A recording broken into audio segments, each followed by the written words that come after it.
किसान आंदोलन की 80वां दिन हो गया है।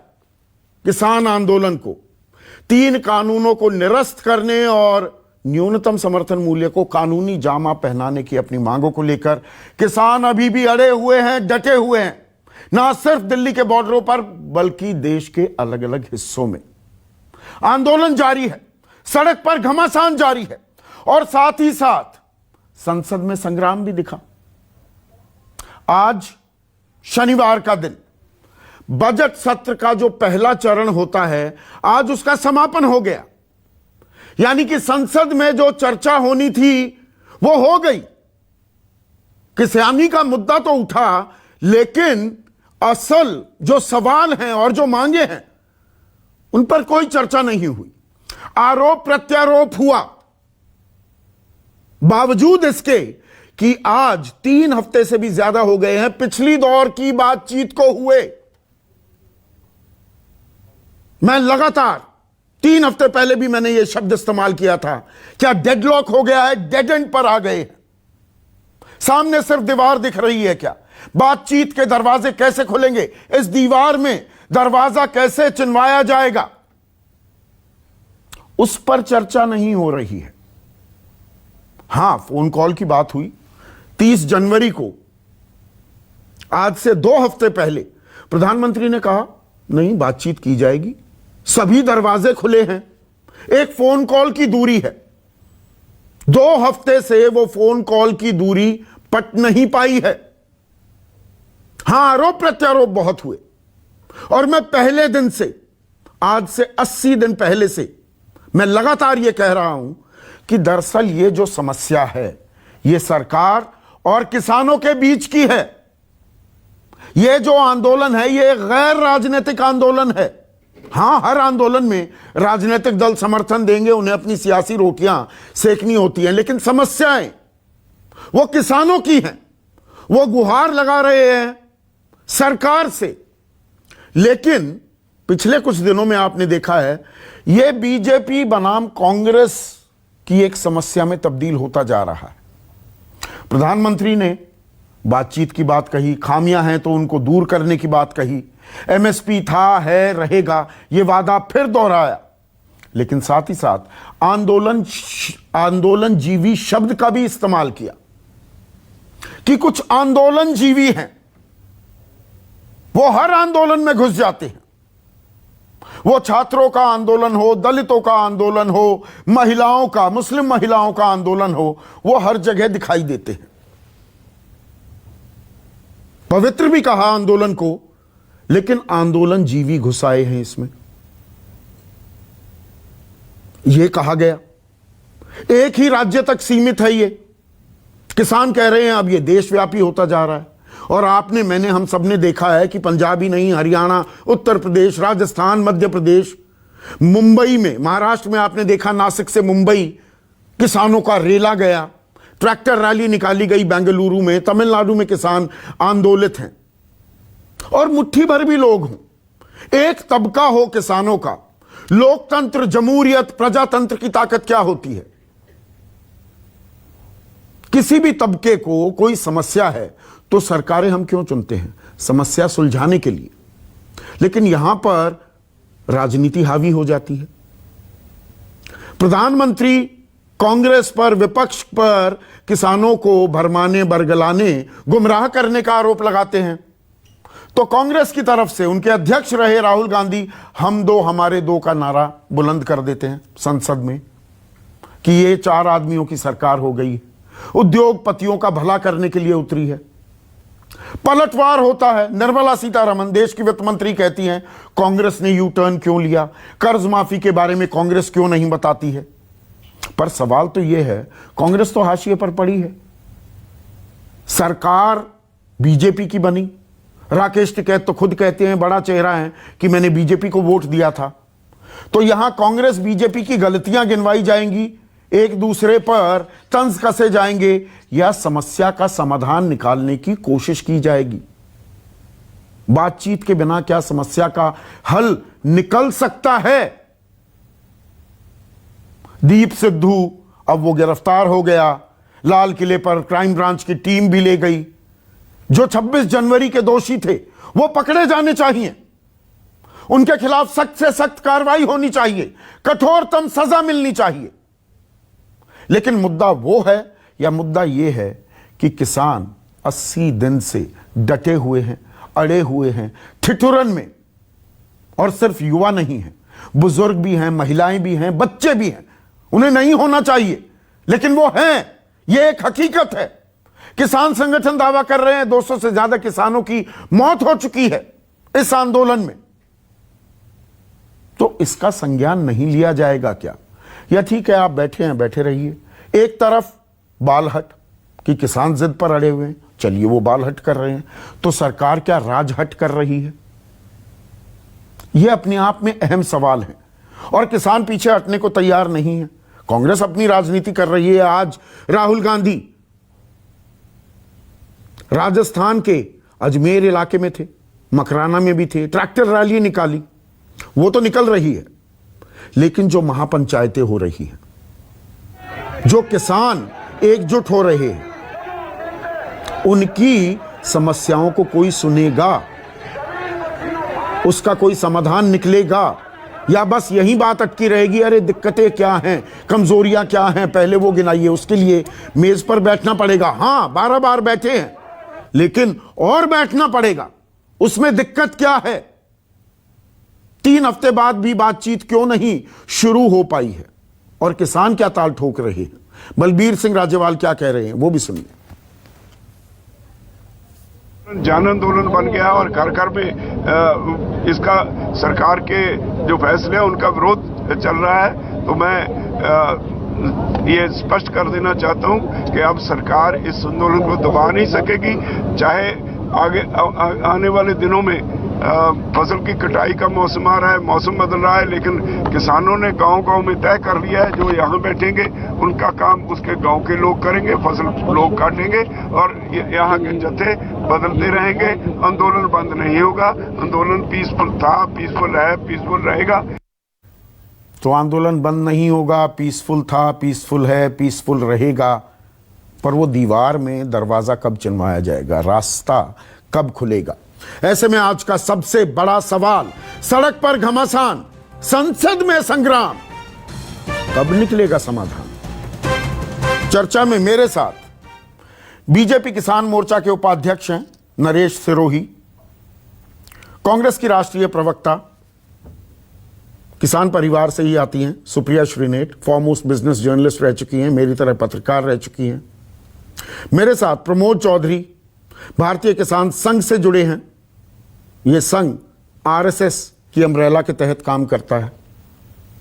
देश के सबसे अग्रणी कृषि विशेषज्ञ देवेंद्र शर्मा मेरे साथ हैं और किसान नेता, इस आंदोलन के चेहरा शिव कुमार कक्का जी, इन्हें प्यार से, आदर से, सम्मान से हम कहते हैं, और साथ ही साथ मेजर सिंह पुन्नावल भी इस चर्चा में जुड़ेंगे।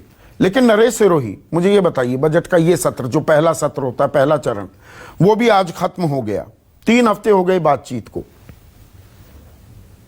तो समाधान कैसे निकलेगा? कि किसान बैठे रहे आंदोलन पर, सरकार अपने नॉर्थ ब्लॉक, साउथ ब्लॉक में बैठी रहेगी, कृषि भवन में बैठी रहेगी, ऐसे निकलेगा समस्या का समाधान? समाधान तो चुटकी बजाते हुए निकल सकता है। चुटकी बज क्यों नहीं रही? लेकिन चुटकी बजाए कौन? मतलब यह भी सवाल है अपने आप में। एक सेकंड नरेश सिरोही, चुटकी बजाए कौन सवाल है? हम अपने नहीं, एक minute sir, correct me if I am wrong, मुझे एक चीज समझाइए, ये चुटकी किसको बजानी होती है? ये हम अपने सांसदों को, अपने विधायकों को, अपने मंत्रियों को, प्रधानमंत्री को किस लिए चुनते हैं? चुटकी बजाने के लिए ही ना, हमारी समस्याओं का समाधान, निदान निकालने के लिए। चुटकी मैं और आप बजाएंगे कि सरकार बजाएगी? नहीं, इसमें हम सबको किसको चुटकी बजानी है वो बताता हूं। हाँ, आपने देखा होगा, अगर आप समाधान निकालने की नीयत रखते हैं, कोई सा भी पक्ष, आपने रंगरेजों को देखा होगा जो कपड़े को रंगते हैं।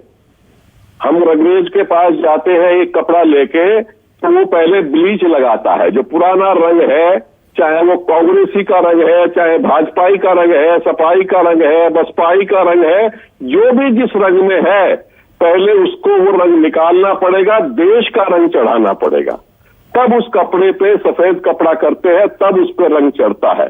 अभी देश का दुर्भाग्य ये हो रहा है कि हम सब अपने अपने रंगों में रंगे हुए हैं और हम ये चाहते हैं कि जो मैं कहता हूं वो ठीक है, दूसरा गलत है।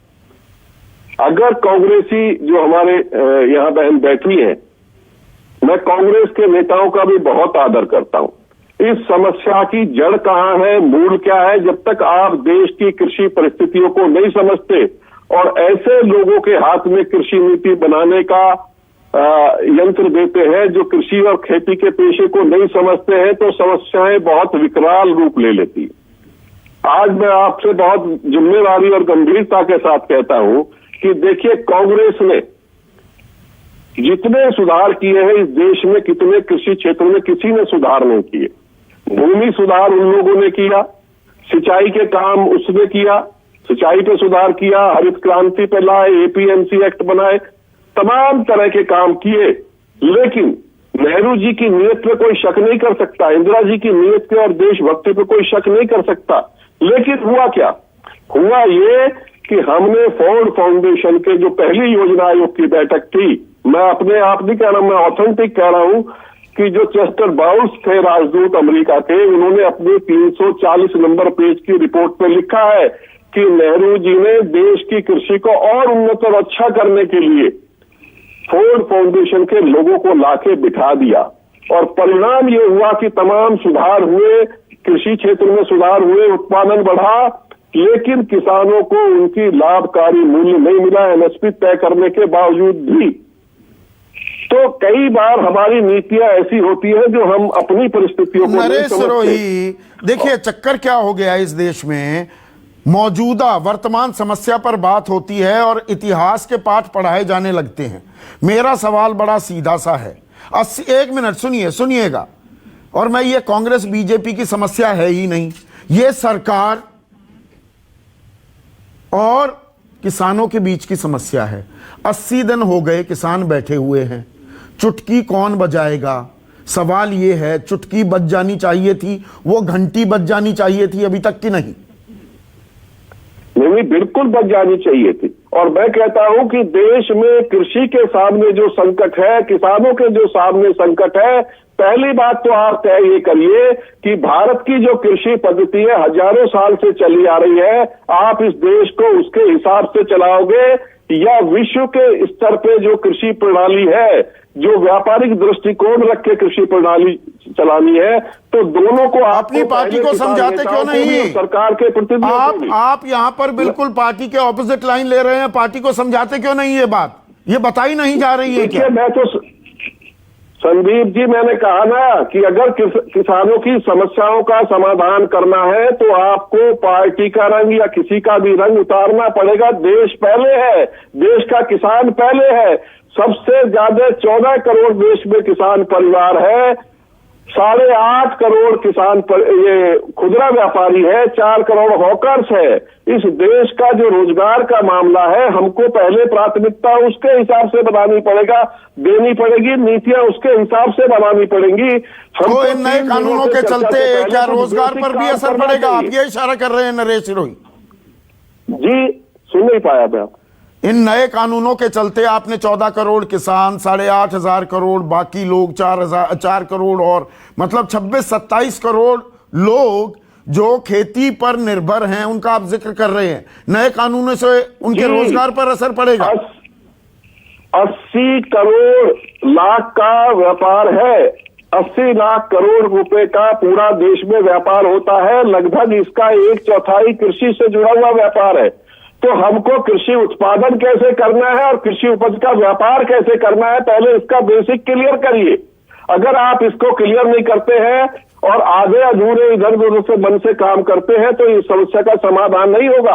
आज बेशक हम समस्या का समाधान कर ले, लेकिन अगले आने वाले समय में किसान फिर सड़क पर बैठा मिलेगा। अगर किसानों की चर्चा होती है तो खुले मन से क्यों नहीं करना चाहिए? तो खुला मन कहां हो रहा है? यहां पर सुप्रिया श्रीनेट, देखिए एक सेकंड नरेश सिरोही, अब सुप्रिया श्रीनेट स्क्रीन पर। सुप्रिया,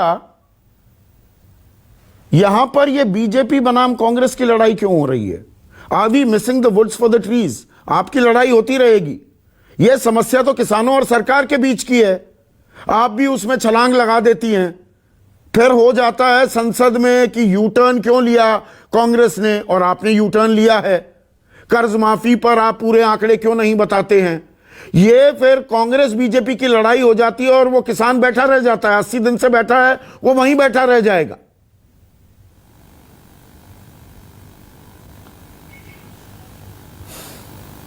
संदीप जी नमस्कार, और सारे पैनलिस्ट को भी मेरा नमस्कार। मैं सबसे पहले तो एक बात से बड़ी अचंभित हूं कि किसान की बात आज वो लोग कर रहे हैं जब सदन में, और मैं तो कहती हूं आपसे, आपको राहुल गांधी से कितनी भी नफरत हो, अगर वो 2 मिनट के लिए 200 शहीद सेम करेंगी। मोदी जी ने भले पूरे सत्र में एक शब्द किसानों के लिए ना बोला हो, हमें बड़ा अच्छा लगा देखकर कि गुलाम नबी आजाद जी के लिए उनकी आंखें नम हो गई। मैं तो ईश्वर से मनाती हूँ काश उनकी आंखें 200 शहीद किसानों के लिए भी नम हो जाती। एक शब्द तो सहानुभूति का, संवेदना का, श्रद्धांजलि का बोल देते, नहीं बोला। लेकिन इनके लोग जब किसानों के सम्मान में विपक्ष खड़ा है तो शेम शेम चिल्ला रहे थे, खड़ा है तो शेम चिल्ला रहे थे। और स्पीकर महोदय कहते हैं ऐसे तो आप उत्तराखंड वालों को भी देने लगिएगा श्रद्धांजलि, क्या बुरा है?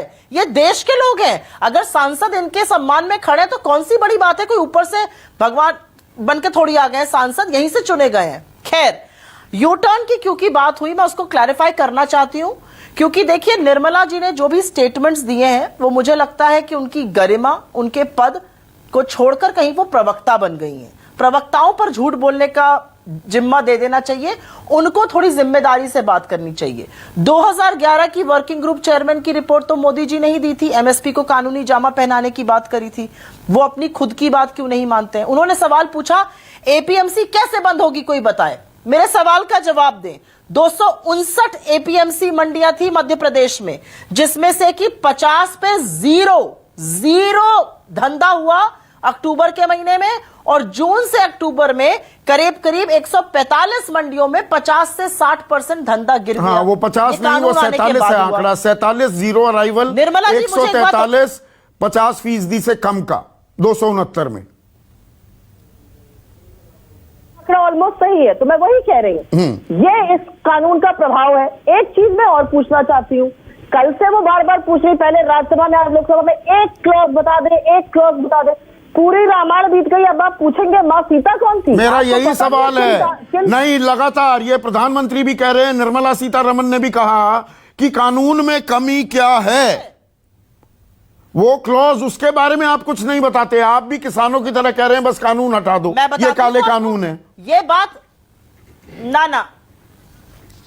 नहीं, हम तो बता के थक गए, लेकिन ये मानने को तैयार नहीं है। पहली गलती, आप जमाखोरी को बढ़ावा देने जा रहे हैं, आप होर्डिंग को बढ़ावा देने जा रहे हैं। आपका कानून कहता है अगर 50% भी दाम बढ़ गया सब्जियों का और 100% बढ़ा अनाज का, तभी आप इंटरवीन करिएगा और उसमें आप प्राइस इंटरवेंशन करिएगा, आप फिर भी होर्डिंग को नहीं रोकिएगा। पहला कानून, एसेंशियल कमोडिटी एक्ट का आपने दम घोट दिया। दूसरा कानून, आप कहते हैं सारी देश एक बाजार हो गया है। 2 एकड़ से कम के 85% किसान हैं, कौन से बाजार में वो जाकर बेचेंगे? और अगर एपीएमसी में टैक्स लगेगा और प्राइवेट खरीद में टैक्स नहीं लगेगा तो सब लोग प्राइवेट में ही बेचेंगे और अंततोगत्वा वहीं पर एक्सप्लॉइटेशन होगा। वहीं के लिए एमएसपी बनाने की बात करी जा रही है। तो जब मोदी जी खड़े होकर कहते हैं एमएसपी रहेगी, वो सरकारी मंडियों की बात करते हैं, वो ये नहीं बताते हैं कि प्राइवेट के लिए एमएसपी रहने का कोई प्रावधान इस कानून में नहीं है। और तो प्रधानमंत्री कह रहे हैं ये कंपलसरी नहीं है, ये ऑप्शनल है, कोई बाध्यता नहीं है कानून मानने की। सुप्रिया, कि कानून मानने की कोई बाध्यता नहीं है, ये ऑप्शनल है, वैकल्पिक व्यवस्था दी है, पुरानी चलती रहेगी और नई में आपको और अच्छे दाम मिल जाएंगे। हाँ। उनकी पूरी बात, मैं उनकी बात से तब वाकिफ रखती हूं, उनकी पूरी बात मैं प्राइवेट प्लेयर को दी होती। प्राइवेट प्लेयर में कोई टैक्स नहीं है, कोई टैक्स नहीं लगेगा वहां पर, और एपीएमसी में टैक्स लगेगा। तो आदमी एपीएमसी को ही बेचना चाहेगा। एपीएमसी वाले क्या करेंगे, एमएसपी से नीचे खरीदेंगे। ये सच है कि मंडियां कम है देश में और मंडियां बननी चाहिए थी, जो भ्रमित कहा जाता है। हमारा तो इरादा था 2.5 लाख मंडी बनाने का। एक मैं बात और छोटी सी कहकर खत्म करूंगी, कॉन्ट्रैक्ट फार्मिंग की जो बात है उसमें पूरी तरह से अंकित है कि पहले ही उसका क्वालिटी, उसका सब कुछ तय हो जाएगा, और अगर उस पर नहीं बिका, अगर उस पर नहीं हुई वो पैदावार, तो वो नहीं लेंगे। यही हुआ अभी मध्य प्रदेश में। आपको पता ही है, मध्य प्रदेश में अडानी ने फॉर्च्यून की तरफ से नहीं लिया, पेप्सी ने सामान नहीं लिया, 200 गांवों में किसानों का सामान ऐसे ही पड़ा हुआ है। इसके बारे में जवाब कौन देगा? आप कहती है कौन सी त्रुटियां? ये त्रुटियां एक के बाद एक हम गिना रहे हैं। आपके कानून त्रुटियों से भरे हुए हैं। आपका दम्भ है कि आप उन कानूनों को वापस नहीं लेना चाहते। चक्कर ये है, अब एक मिनट सुप्रिया, मैंने आपकी बात सुनी। शिव कुमार कक्का जी स्क्रीन पर। कक्का जी, दरअसल समस्या क्या ये हो गई है पिछले 10, 12, 15 दिन में कि जो दिक्कत है किसानों की, और वो सरकार से दिक्कत है, नीति से दिक्कत है, वो राजनीतिक खेल में तब्दील हो गया है। ये बीजेपी कांग्रेस की लड़ाई हो गई कि कौन आंदोलन जीवी है और कौन हम दो हमारे दो कर रहा है, कौन यू टर्न ले रहा है, कौन गुमराह कर रहा है। और इसमें जो 80 दिन से आप मांगे लेकर बैठे हैं वो कहीं ना कहीं यकायक हाशिए पर चली गई हैं, उनकी चर्चा ही नहीं हो रही। जी देखिए संदीप जी, हम तो साधना कर रहे हैं और ये कांग्रेस भाजपा से कांग्रेस ये फुटबॉल का गेम खेल रहे हैं। ये खेलते रहे, हम अपनी मांगों पर अडिग हैं। 80 दिन हो चुके हैं, 203 किसान हमारे शहादत दे चुके हैं। और कितनी लाशें चाहिए हैं सरकार को? सरकार कितनी संवेदनशील हो सकती है, कितनी संवेदनहीन हो सकती है, ये पूरा देश देख रहा है। अब ये आंदोलन धीरे धीरे बड़ी तेजी के साथ राष्ट्रव्यापी हो रहा है और इस आंदोलन से परिणाम जरूर निकलेगा। हम आशान्वित हैं, पर यह भी हम जानते हैं कि हमेशा आंदोलन परिणाम मूलक नहीं होते, पर यह लड़ाई हमारी आर पार की लड़ाई है। इससे परिणाम निकलेगा और परिणाम की हम अपेक्षा रख रहे हैं। हमको पार्लियामेंट की जो कार्यवाही हम देख पाते हैं, थोड़ा बहुत सुन पाते हैं आप लोगों से, हमको बहुत अजीब लगता है कि ये पार्लियामेंट है। ये देश की सबसे बड़ी पंचायत में कौन सी नौटंकी हो रही है। हमको कहा जाता है कि हम आंदोलन जीवी हैं, तो हम भी तो कह सकते हैं कि ये षड्यंत्र जीवी है। जो सांसद है उन्होंने जो कहा इनको, वो बहुत उन्होंने सही कहा। उसको मैं सल्यूट करता हूँ उस महिला को कि असली जो कायर हैं ये लोग हैं कि हम लोगों के पास, इनके पास पुलिस है, फोर्स है, गोलियां हैं, बंदूकें हैं, तमंचे हैं, तमाम चीजें हैं। तो हमारे पास तो कुछ भी नहीं है। हम तो ट्रालियों में सड़क के नीचे बंधे हुए हैं, ना हमारे पास कोई सुरक्षा है। इनके पास तो जेट सुरक्षा भी है, तमाम सुरक्षाएं हैं। तो स्थिति ये है कि इनको किसान की कोई चिंता नहीं है, देश की कोई चिंता नहीं है। अन्नदाता के सामने फसल खड़ी है, 1 महीने बाद हमारी कटाई चालू होगी, ट्राली हमारी रोड पे खड़ी हुई है। ये इस बात की अगर चिंता कर रहे हैं कि ट्रालियां और किसान की फसल आएगी, किसान चला जाएगा यहाँ से उठ के, तो ये मुगालते में ना रहे। हम दूनी ताकत से जब फसल कटेगी तब हमारा आधा परिवार सड़क पर होगा, आधा परिवार खेत में होगा, पर आंदोलन हमारा गति से चलता रहेगा जब तक हमारी मांगे सरकार पूरा नहीं करती है। और पार्लियामेंट शिव कुमार कक्का जी, क्या आप आरोप लगा रहे हैं सरकार पर, सरकार आपको थकाना चाहती है इसलिए 3 हफ्ते से कोई बातचीत नहीं हुई? ये सरकार का मंशा शुरू से रही है हमको थकाने की। सरकार ने सोचा 1-2 हफ्ते में चले जाएंगे। अब 80 दिन हो गए हैं, दुनिया का सबसे बड़ा आंदोलन हो चुका है और इस आंदोलन में जितनी शहादत थी वो जा चुकी है और भी शहादत हो जा रही है। ये कितना थकाएंगे हमको, ये हमारी भी परीक्षा है और सरकार की भी परीक्षा है। हम देखते हैं, वो एक बहुत बढ़िया शेर कहा है कि हम अभी से क्या बताएं क्या हमारे दिल में है और सरकार के क्या दिल में, ये सरकार जाने, पर हमारे दिल में तो सरफरोशी की तमन्ना है। वो तमन्ना लेके हम बैठे हैं और आखिरी सांस तक।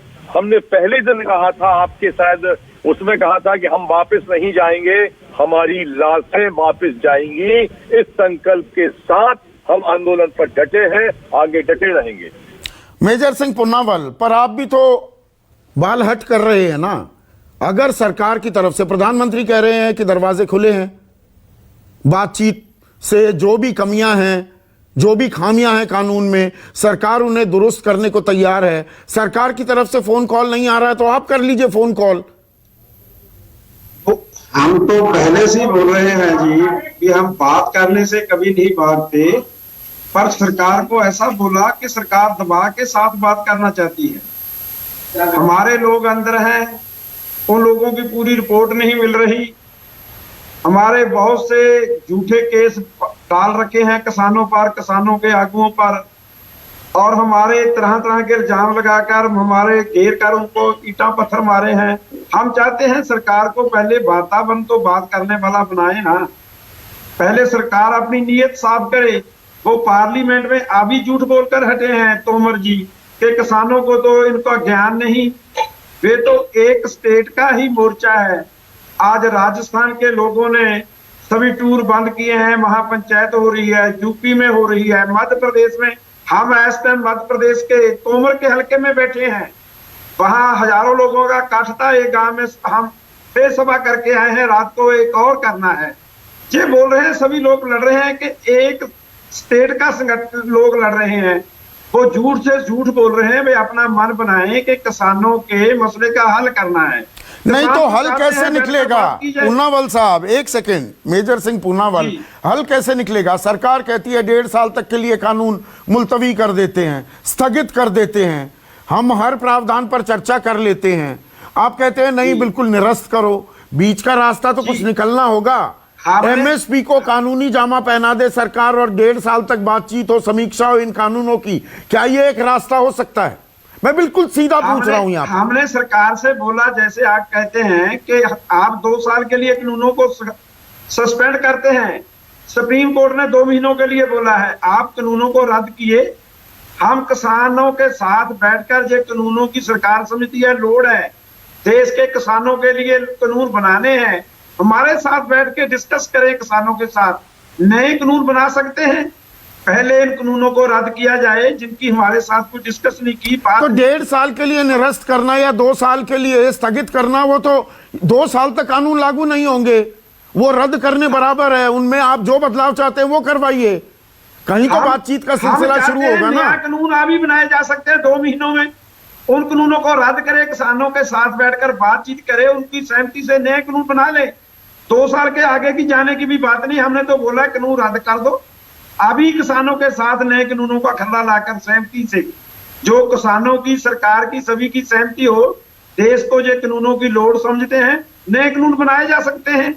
हम तो 2 साल की बात भी नहीं करते, हम तो कहते हैं कानूनों को रद्द करें और नए कानून बनाने के लिए किसानों के साथ बात करें सहमति से। तो स्थगित किए हुए, एक मिनट मेजर सिंह पूनावाल, जो कानून स्थगित है उसमें जितने संशोधन चाहते हैं मन मुताबिक संशोधन करवा लो। बात तो वही हुई ना, कान सीधा पकड़ लो या घुमा कर पकड़ लो।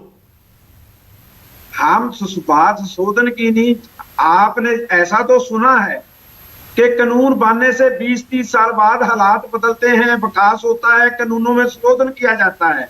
ये कानून तो लागू होने के पहले ही 5 महीने बाद इसमें सरकार बोल रही है 7-8 संशोधन कर सकते हैं। अब कानून लागू नहीं हुए, पहले ही संशोधन की बात करते हैं। इसका अर्थ है कानूनों में नुक्स हैं जो किसानों के नुकसान में जाएंगी, जो कारपोरेट घरानों के हक में जाएंगी। इसलिए हम बोलते हैं कानून तो लागू नहीं हुए, पहले ही संशोधन करने की बात हो गई। आप सरकार मान रही है इनमें संशोधन करेंगे, नुक्स है, इनको छोड़ो, इनको कैंसिल, खत्म करके नए कानून बनाए जा सकते हैं। ठीक है, प्रमोद चौधरी स्क्रीन पर। प्रमोद चौधरी, सरकार पहले कह रही थी हमारी नीति नियत गंगा की तरह पवित्र है। मैंने 2 बार बात की, साक्षात्कार किया नरेंद्र सिंह तोमर का, कृषि और किसान कल्याण मंत्री का। तब उन्होंने कहा नहीं, हमारे कानून पूरी तरह से मुकम्मल हैं, लेकिन ये किसानों के मान सम्मान के लिए हम संशोधन के लिए तैयार हैं। और 18 संशोधन उस वक्त। उसके बाद प्रधानमंत्री ने भी कहा है कि खामियां हैं तो हम दुरुस्त कर देंगे। तो खामियां तो हैं, तो ये पहले आपकी लड़ाई हो रही है। 3 हफ्ते बातचीत ना होना, क्या ये समस्या की हल की तरफ जा रहे हैं या हम इसकी जलेबी इमरती बना रहे?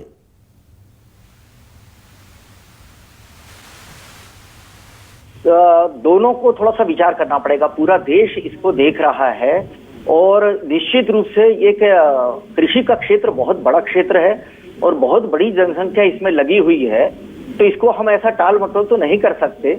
मैं भारतीय किसान संघ का शुरू से कहना था कि हम साथ में बैठे, सरकार जब बैठने के लिए तैयार है, हम किसान हम लोग भी बैठे वहां और उनके सामने देख लें। जैसे ये कह रहे हैं बगैर देखे कि हम पूरा कानून रद्द कर दे, उसकी बजाय ठीक है अगर आवश्यकता होगी तो पूरा कानून की भी बात करें, लेकिन जैसा संदीप जी आपने बताया कि चर्चा शुरू तो करें हम कि कौन कौन से एक मुद्देवार चले। नहीं, प्राथमिक जिम्मेदारी प्रमोद जी बातचीत की प्राथमिक जिम्मेदारी किसकी होती है? हम अपनी सरकार किस लिए चुनते हैं? ये हमारे नुमाइंदे हैं ना, हमारे चुने हुए हैं, जनता जनार्दन तो हम है ना, आम आदमी लोकतंत्र का भगवान है।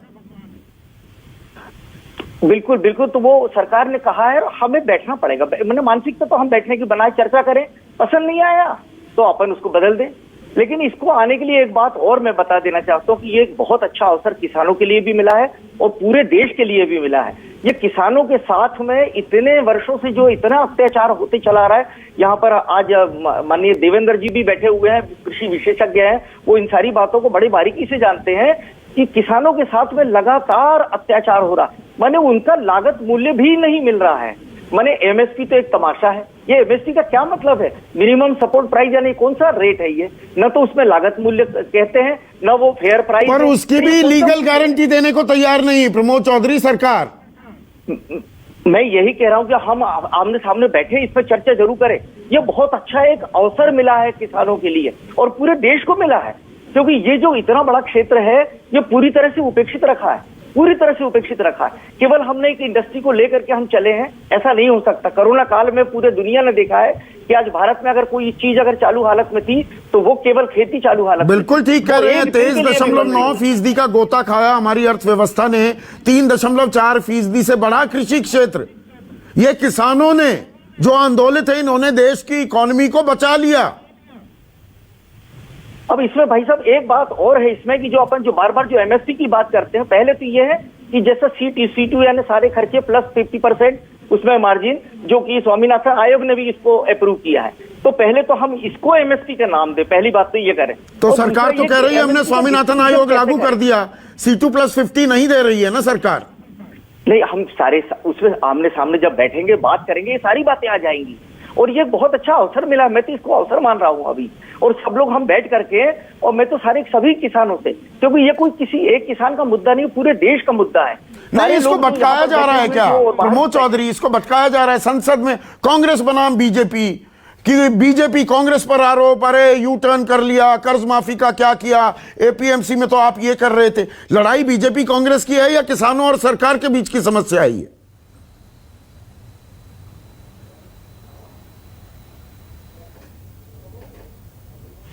है और इसको तो बैठ करके चर्चा करके इसको तय करना पड़ेगा। ये एक अच्छा अवसर मिला है, आज ये तय हो सकता है और ये अच्छा अवसर है, तय हो सकता है। अब मैं एक सेकंड देवेंद्र शर्मा को लाता हूं स्क्रीन पर। और देवेंद्र, जानबूझकर मैंने आपको आखिर के लिए रखा। ये देखिए 80 दिन हो गए हैं, 3 हफ्ते हो गए आखिरी बातचीत हुए, रास्ता तो निकालना होगा। आरोप प्रत्यारोप भी हो गए, अब संसद खत्म हो गई, 8 मार्च को अगला सत्र होगा, जो बजट का दूसरा सत्र होता है, दूसरा चरण होता है। अब ये फिर से सड़क पर बैठे हैं किसान। दरवाजे खुलेंगे, दरवाजे कैसे खुलेंगे? किसान कह रहे हैं, मेजर सिंह पुन्नावल, शिव कुमार कक्का जी, कि नहीं, तीनों कानून निरस्त करो। सरकार कह रही है स्थगित करने को हम तैयार हैं, 2 साल 1.5 साल हम स्थगित करते हैं, आप देखिए कितने संशोधन कर सकते हैं। दरअसल बीच के रास्ते की कड़ी, जिसका इशारा अभी प्रमोद चौधरी ने भी किया, वो एमएसपी है क्या, न्यूनतम समर्थन मूल्य, उसको एक कानूनी जामा पहनाया जाए। भाई सरकार खरीद रही है तो निजी कारोबारी भी खरीदें, फिर मंडी में टैक्स लगता है और निजी मंडी में नहीं लगता, वो बातें गौण हो जाएंगी क्या? देखिए, ये जो विषय है इतना गंभीर है और जैसा कि आपने कहा कि सारे देश की चिंता आज इस इशू के ऊपर है कि इसका कोई समाधान निकले और जल्दी निकले ताकि किसान अपने खेत में वापस जा सके। लेकिन जो आपने जिक्र किया, प्रधानमंत्री जी ने जो अपने भाषण में पार्लियामेंट में कहा, उन्होंने एक बात और कही थी संदीप जी, उन्होंने कहा कि देश देशवासियों का है।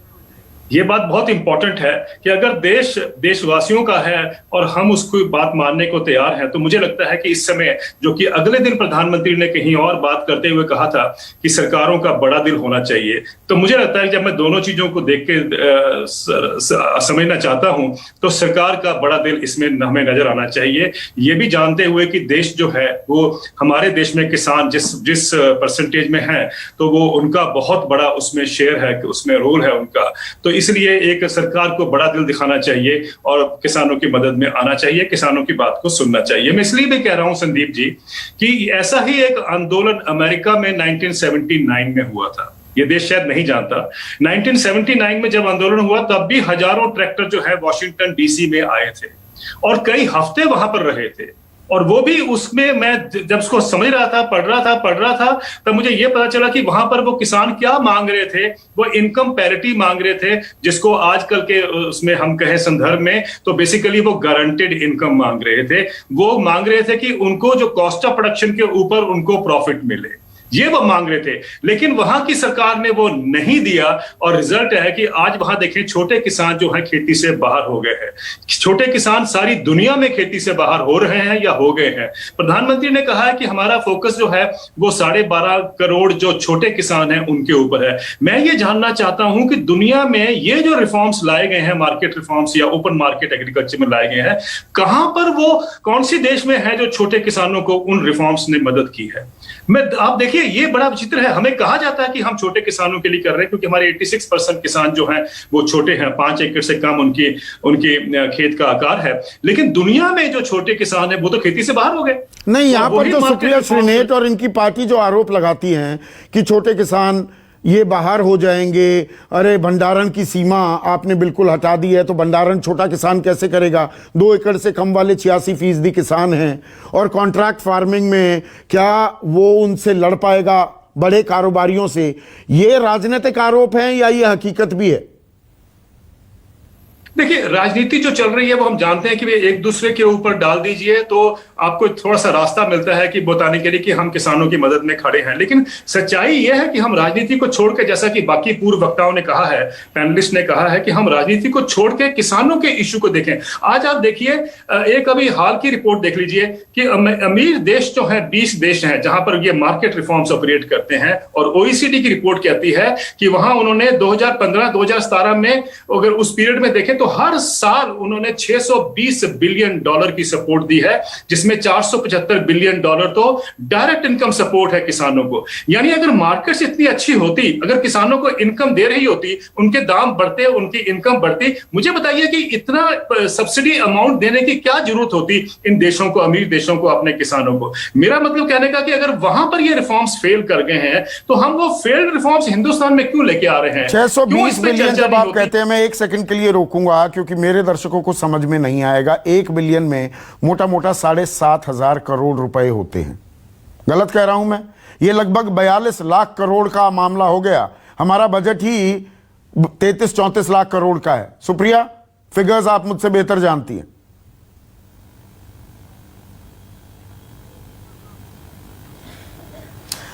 देखिए अभी जो देवेंद्र शर्मा जी ने कहा या जो पूर्व वक्ताओं ने कहा, एक चीज मैं पहले बोल लूं, उसके बाद मैं आपका सवाल का जवाब दूंगी।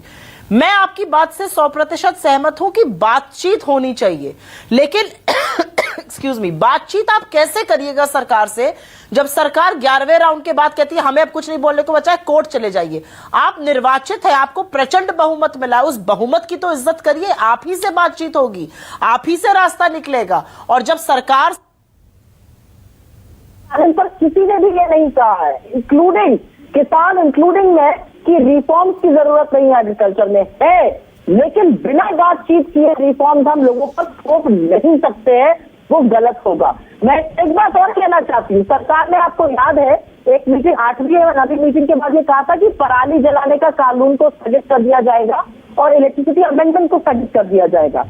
लेकिन ये दोनों चीजें लिस्ट ऑफ बिजनेस इस सेशन में लिस्टेड है, तो कैसे सरकार की बात पर यकीन किया जाए? मुझे पता, आपने किसानों से कहा था उसको स्थगित कर देंगे, अब आप इसको लिस्ट ऑफ बिजनेस ठीक है। आप ट्रस्ट डेफिसिट की बात कर रहे हैं, पर मैं थोड़ा सा विषयांतर हुआ था, मैं आंकड़ों पर आना चाह रहा था। पर देवेंद्र शर्मा, अब लगभग 3 मिनट हैं मेरे पास।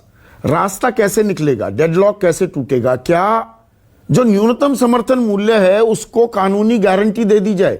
इसमें ऐसी कौन सी वित्तीय संकट या वित्तीय बोझ सरकार पर पड़ेगा? सरकार तो खरीद ही रही है ना। जब कहते हैं एमएसपी था है रहेगा, वो तो सरकारी खरीद के लिए। एमएसपी था है रहेगा निजी कारोबारियों के लिए भी। यह क्यों नहीं स्पष्ट करती है सरकार? इसके पहले ये महत्वपूर्ण सवाल जो आपने पूछा है, एक छोटी सी बात मैं कह दूं, ये सरकार कहती है कि किसानों को ये गलत इंप्रेशन है कि भी उनकी जमीन जो है वो चली जाएगी उनके हाथ से। अगर आप इस बात को देखें, 15th जो फाइनेंस कमीशन की रिपोर्ट है उसके अंदर जो कहा गया है कि भाई आप लैंड रेंटल्स और ये जल्दी करिए, किसानों की जमीन को आप उनसे लेकर और कॉर्पोरेट्स को हम किस तरीके से उसका उपयोग कर पाएंगे, तो उसमें लिखा हुआ है। तो किसान जो है वो समझते हैं सब बातों को, कहां पर क्या हो रहा है और किस किस संदर्भ में ये बातें कही जा रही हैं। तो ये कहना गलत है कि किसान समझता नहीं है। दूसरी बात, आपने बहुत महत्वपूर्ण सवाल ये पूछा कि असली पेज जो है वो एमएसपी के ऊपर अड़ा हुआ है, और मेरा मानना है कि एमएसपी को, जैसा कि मैंने कहा कि अमेरिका में भी अगर 1979 में उन्होंने गारंटी कर दी होती इनकम, तो आज जो वहां छोटे किसानों का जो उनका हाल है वो शायद दुर्दशा जो है वो नहीं होती। और आज तो वहां किसान कह रहे हैं कि हम तो एक्सटेंशन के लेवल पर आ गए हैं। ये देखिए अमेरिकन किसान जो है, टाइम मैगजीन को देख लीजिए, उनकी कवर स्टोरी में ये आता है। भारत में जो कह रहे हैं कि वही बात जो है, अगर ये 42 साल हमने उस बात को मिस किया है, अब जो हमारे किसान कह रहे हैं कि हमें एक गारंटीड प्राइस चाहिए। मुझे लगता है कि मिनिमम सपोर्ट प्राइस को लीगल अधिकार बनाना चाहिए। 23 क्यों ना बनाया जाए, क्यों नहीं बनाया जा रहा है? नरेश सिरोही, मुझे ये बताइए, जब सरकार कहती है ना, प्रधानमंत्री कहते हैं और बहुत गंभीरता से देश लेता है, मैं उनकी बात को बहुत गंभीरता से सुनता हूं कि एमएसपी था है रहेगा, पर आप मुझे बताइए 1850 रुपए मक्का का न्यूनतम समर्थन मूल्य था, 800-900 रुपए में बिका ना मक्का। 1975 रुपए गेहूं का न्यूनतम समर्थन मूल्य 1100 रुपए में बिका ना। 1868 रुपए कपास का धान का रेट, धान 1200, 1300, 1000 रुपए तक भी बिका ना। कपास का रेट 5515 रुपए, वो 3200 रुपए में बिकी ना। और ये कौन बेच रहा है? बेचने पर मजबूर कौन होता है? वो छोटा किसान ही तो बेच रहा है ना। नरेश सिरोही, आप मुझसे कहीं बेहतर किसानी को समझते हैं। बड़ा किसान तो रोक लेगा अपनी फसल को, वो रख सकता है कि जब दाम अच्छा आएगा, अच्छा भैया तू नहीं दे रहा तो मैं बाद में बेच दूंगा। छोटे किसान की मजबूरी होती है, जो दाम मिलेगा वो खरीद, उसे बेचना पड़ता है। तो जो ये औने पौने दाम में बेची जा रही हैं फसलें, वो छोटा किसान ही तो बेच रहा है, तो उसे लीगल गारंटी क्यों ना मिले? संदीप जी, देश में केवल सरकार के जो आंकड़े हैं, एनएसओ के जो आंकड़े हैं, केवल 5% देश का किसान ऐसा है जो अपने घर का खर्च निकाल पाता है खेती से। अगर उसको और इनकम ना हो तो वो खर्च भी नहीं निकाल पाएगा। पूरा देश जानता है कि किसान घाटे की खेती कर रहा है लंबे समय से। हमारी कांग्रेस की जो बहन है, मैं बहुत सारे इनके जवाब दे सकता हूं, लेकिन मैं आपके मंच को राजनीतिक मंच नहीं बनाना चाहता। सापेक्ष मूल्य नीतियां हमेशा किसानों के विपरीत है, इसको सुधारने की आवश्यकता है। हर वर्ष 12% और उत्पादों के मुकाबले किसानों का उत्पाद सस्ता रहता है। वो कांग्रेस ने किया, मैं लेकिन इसको यहाँ बहस नहीं करना चाहता। उदारीकरण में जब हम लोग विरोध कर रहे थे तो कांग्रेस ने उस पर दस्तखत किया था। जो हम कृषि नीति जिस तरह की चाहते हैं भारत के अनुसार, वो देश की कृषि नीति तो मैं कहता रहा हूं। मैं नरेश सिरोही, एक सेकंड, कक्का जी स्क्रीन पर, अब मेरे पास बिल्कुल वक्त नहीं है। ये मैं लगातार अपने कार्यक्रम में मेंटेन करता हूं, वो कांग्रेस हो, बीजेपी हो, कोई राजनीतिक दल हो, ये घड़ियाली आंसू बहाते हैं किसानों के नाम पर। जय जवान जय किसान का ये कोरा खोखला नारा है। किसी ने किसान के बारे में नहीं किया, वो मैंने आमदनी का जिक्र अपने कई कार्यक्रम में किया है। लेकिन कक्का जी, मुझे ये बताइए, न्यूनतम समर्थन मूल्य, छोटे किसानों की बात होती है, प्रधानमंत्री भी कहते हैं 12.5 करोड़ किसानों का हम ख्याल रख रहे हैं, डायरेक्ट बेनिफिट ट्रांसफर कर रहे हैं, 6000 रुपए किसान सम्मान निधि में देते हैं। एमएसपी पर अगर कानूनी जामा पहना दिया जाए, आपको लगता है बातचीत का रास्ता खुल जाएगा? फिर संशोधनों पर भी आप तैयार हो सकते हैं? माहौल अच्छा बनेगा, नेट चालू कर दे, पानी चालू करवा दे और इस वार्ता प्रारंभ करें और सबसे पहले एमएसपी पे बात करके इसको कानूनी बनाएंगे तो माहौल बढ़िया बनेगा। तो हम उम्मीद करते हैं कि बात कुछ ना कुछ बन सकती है, गतिरोध दूर हो सकता है। हम लोग भी अपने लोगों के साथ बैठेंगे, बड़े मन के साथ हम भी बात करेंगे। पर 11 राउंड में 4 बार मैंने, 7 बार हमारे साथियों ने इस विषय को उठाया है बार बार कि इस पर बात नहीं हो पा रही है, तो एमएसपी पे बात करें अपन। तोमर साहब ने कहा कि 4 दिन बाद तैयारी के बाद हम आएंगे और एमएसपी पे पक्का बात करेंगे, परंतु एमएसपी को हमेशा सरकार टालती रही है। तो एमएसपी को क्यों टाला जा रहा है? न्यूनतम समर्थन मूल्य सरकार खरीदती है, तो भाई निजी व्यापारी में कौन से सुरखाब के पर लगे हुए हैं कि उसको छूट दी जाए? और जब यह कहा जाता है एमएसपी थी, है और रहेगी, तो यह सिर्फ सरकार के लिए क्यों, ये कारोबारियों के लिए क्यों नहीं होता? इसी में तो छोटे किसानों का असल फायदा होगा। भाई कोई 10, 15, 20 क्विंटल गेहूं या मक्का भी अगर वो उपजा रहा है, 10 क्विंटल लगा लीजिए, और 1850 रुपए की कीमत है, बेच रहा है वो 800 रुपए में, 1000 रुपए का नुकसान हो गया तो 10,000 रुपए का तो नुकसान उसने वैसे ही उठा लिया, क्योंकि एमएसपी पर उसकी उपज नहीं बिक रही है। तो वो 6,000 रुपए का क्या करेगा? एमएसपी पेंच है क्या, ये कड़ी है, या ये वो चाबी है जो इस आंदोलन को खत्म करने की राह दिखा सकती है? इस बारे में सरकार को भी सोचना चाहिए, किसान आंदोलनकारियों को भी और देश को भी। आज के लिए बस इतना ही। नमस्कार। सबसे बड़ा सवाल presented by Patanjali biscuit, associate sponsor Servokon, India's number 1 servo voltage stabiliser, रखे सब कंट्रोल में। PolicyBazaar.com। राजधानी बेसल, स्वाद दिखता है। मेघदूत मधुशून्य, डायबिटीज और ब्लड प्रेशर में सहायक। कल्याण ज्वेलर्स, भरोसा ही सब कुछ है। पैसाबाजार.com।